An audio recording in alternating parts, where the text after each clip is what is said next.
I do want to talk about tactically, right? What are we going to see from Xabi Alonso at Real Madrid?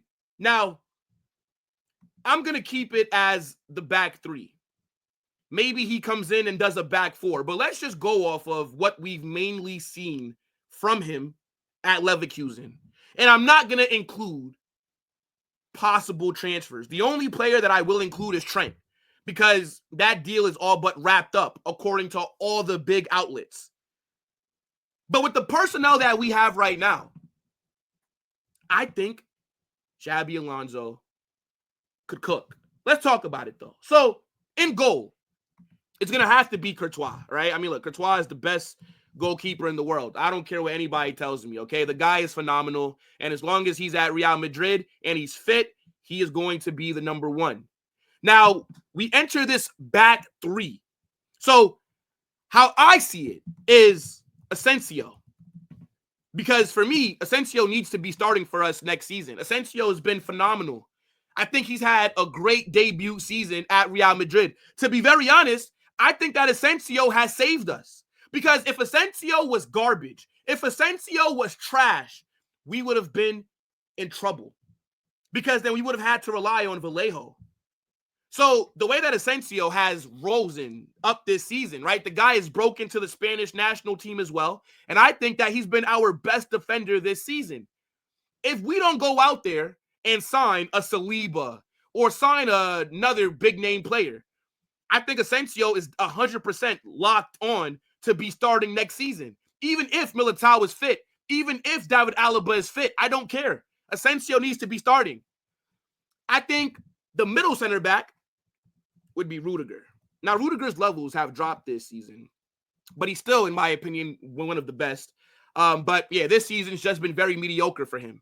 Now, at left center back, I've seen a lot of people putting David Alaba here. I'm going to be real, chat. I think David Alaba is cooked. I think he is finito, okay? This guy, one, he's always injured. And two, he's no longer able to stay fit at the highest level and put in good performances.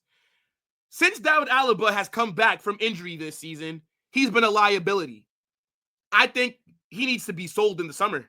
I think David Alaba and Militão both need to be gone. But the odds of that happening is very slim, right? Militão, he's torn both his ACLs in back-to-back seasons. He's cooked.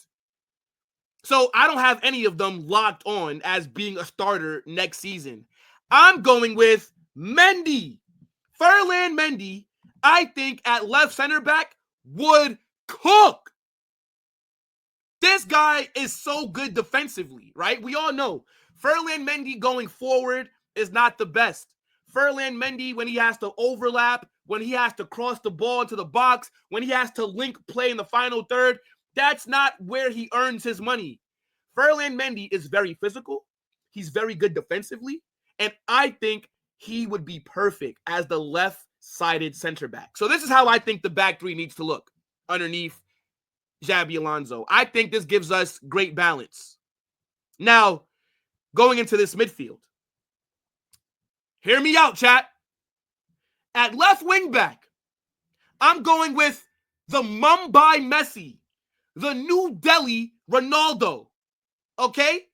Man like Rodrigo. Now, I think Rodrigo at left wing back would do a madness.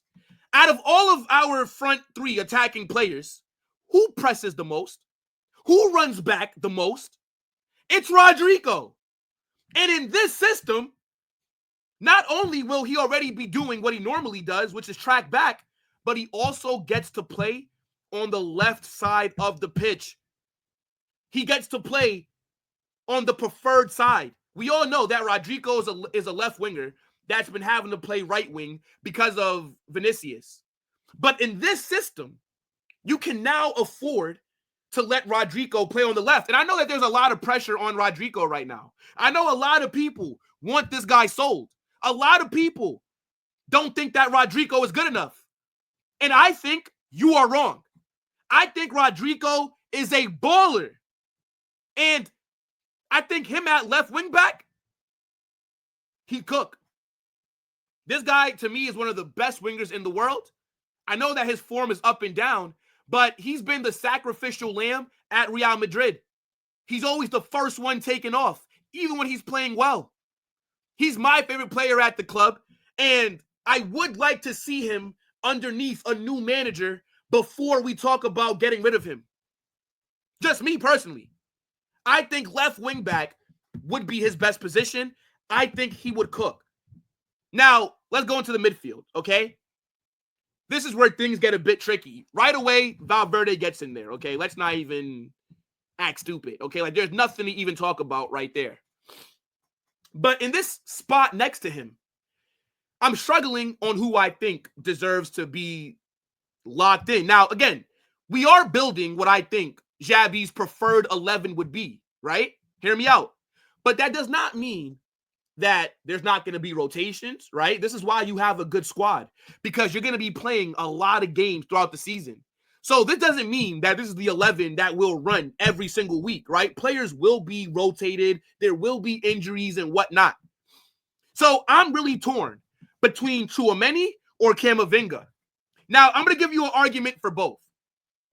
And I am leaning towards Tchouaméni. One, Tchouaméni is a very good destroyer. He's one of the best DMs in the world. And in a system like this, where your wingback is going to be getting forward a lot, I think you do need somebody that's more than capable of sitting back, reading the defense, covering the open spaces. And Tchouaméni can also drop deep if needed to play as an extra center back. So that's why I'm leaning Tchouaméni. Now, as far as Camavinga is concerned, Camavinga, I don't view him as a 6. I view Camavinga as an 8.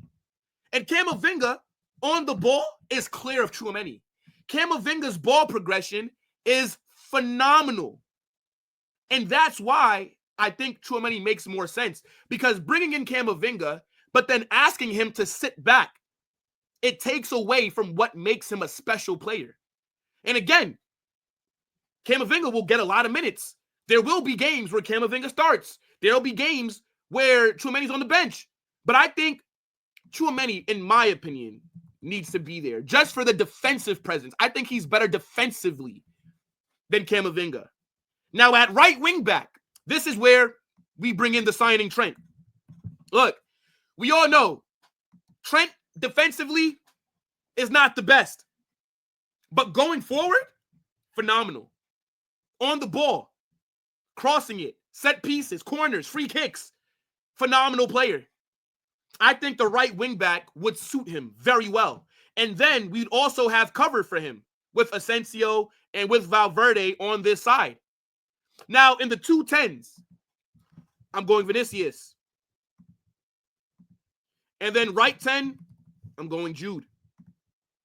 And then in the 9, I'm going Mbappe. So this is how I think that it ultimately looks underneath a Xabi Alonso. Like, this is what I think his first 11 would be like in, like, our first competitive game, if that makes sense. And the system, it, like, bro, it can work. I'm telling you.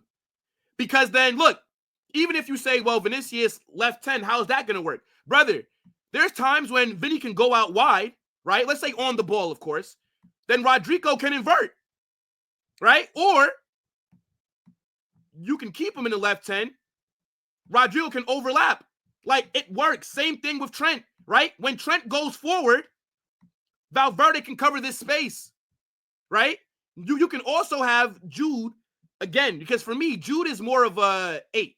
But I think the higher up the pitch that he is, I think that's where you'll get maybe the most out of him in terms of with his goal-scoring abilities, right? You let him crash the box. And then you could even have Mbappe sometimes drop deep. It draws the defense. It gives Jude space. Or you let Trent overlap. Now Trent's on this right wing, and now he's playing the ball into the box where you got Jude crashing. You have Mbappe here. You got Vinicius. And again, I think that the personnel works because it allows, again, Rodrigo to be on the left while also keeping Vinny on the left. Now, whether you think Mbappe can play as the 9 is a different conversation. But I think him coming to Real Madrid, for me, that means that he signed up to be the 9. Because there's no way that he would have came to Real Madrid thinking that he would be the left winger. That would have been idiotic by him. And then look at this. Look, Arda Güler is going to get minutes in the 10, right? In the right 10, right? Imagine Arda playing in this right 10 role, right? And then again, look, it's just so many possibilities, bro.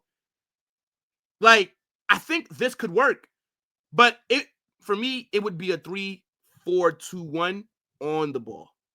Then off the ball, I think it becomes more of like a 4-4-2, right? Whereas, let's say off the ball, I think that it would shift like this, right? So I think Trent would then have to drop a bit.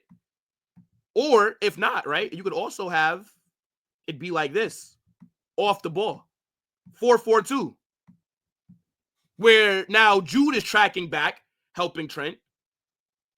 You have Valverde here as well, who always does a good shift.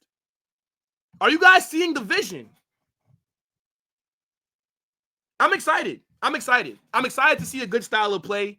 I'm excited to see some possession-based attacking football. I'm excited to see how he's going to use Arda Güler. I'm excited to see what young players he integrates into the first team. Don't forget, Xabi Alonso was with the first team. Was with the academy before he went on to, I think, it was Sociedad. So we have a very talented academy. Our academy is one of the most successful in the world. We generate the most money. We're able to sell a lot of these players. When Carvajal got injured, I think that Ancelotti made a huge mistake not giving any of these academy kids a chance, right? Aguado. What about Jesus Fortia? All these players that we hear are highly rated at Madrid, rotted on the bench. Had to watch Lucas Vazquez stink it up week in, week out. So, look, I think it's exciting. Be excited, chat. But yeah, let me know what you guys think about Xabi Alonso.